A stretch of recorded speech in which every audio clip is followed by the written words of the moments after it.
Kayo po ba mga bossing ko ay isa sa mga napakarami mga pangarap sa buhay? Ay siya, isama nyo po ito mga bossing ko sa inyong tagumpay mga bossing. At kailangan mga bossing, bukod po sa paggawa ng mga pampaswerte, kayo po ay may positibong pananaw sa buhay. I-mindset nyo na kayo magiging matagumpay at kailanman na hindi na kayo mamumblema tungkol sa usapin ng pera at lahat ng mga pangarap po ninyo, ismooth nyo po makakamtan mga bossing. Ngayon po mga bossing, subukan nyo po itong ating isang butil ng bawang.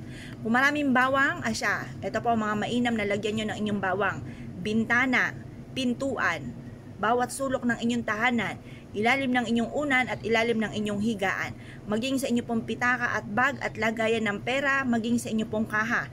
Lagyan nyo po yan dahil ito po isa sa mga pinaka-blockbuster na pampaswerte mga bossing. Ngayon pa mga bossing, ganito po ha. Kung kayo po'y gagawa ng pampaswerte kahit simple mga pamamaraan kagaya ng ating bawang, i-mindset nyo na kayo magiging matanggumpay at lahat ng mga pangarap po ninyo inyong makakamtan. Kasi baka naman po nagawa kayo ng ganito tapos kayo naman po ang inyong kaisipan ay nega. Huwag na muna kayong gagawa dahil baka maiyamot lang kayo at baka ako'y sisihin nyo pa at sabihin nyo po kayo po ay malas at hindi po kayo sinuwerte sa aking pong ginawa. Masasabi ko lamang bago kayo gagawa, i-mindset nyo na kayo magiging matagumpay. Simula na ito ng tagumpay sa buhay at kailangan positibo po kayo sa buhay kapag kayo gagawa ng pampaswerte. Ngayon pa mga bossing, mag-wish po kayo na mula sa inyong pong puso, taimtim na panalangin, matutupad ang lahat ng inyong mga kahilingan mga bossing.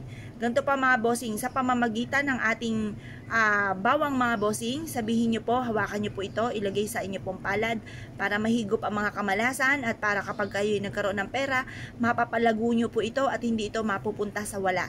Yung inyong kasipagan, yung inyong kinita ay may patutunguhan mga bossing. Kasi minsan, mapapaisip po tayo, bakit ganon? Meron ako mga bossing nasa ibang bansa pa, maging nandito sa Pilipinas.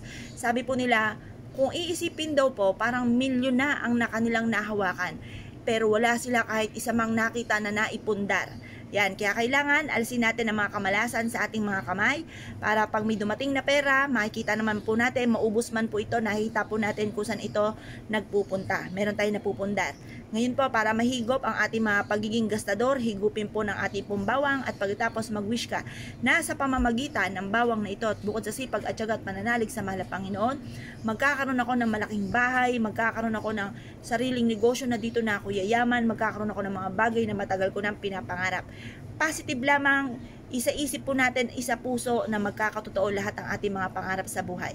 Dagdagan ng sipag at tiyaga, double time sa pagkayod at pagkatapos, ibilad ito sa sinag po ng araw hanggang alas 8 ng umaga.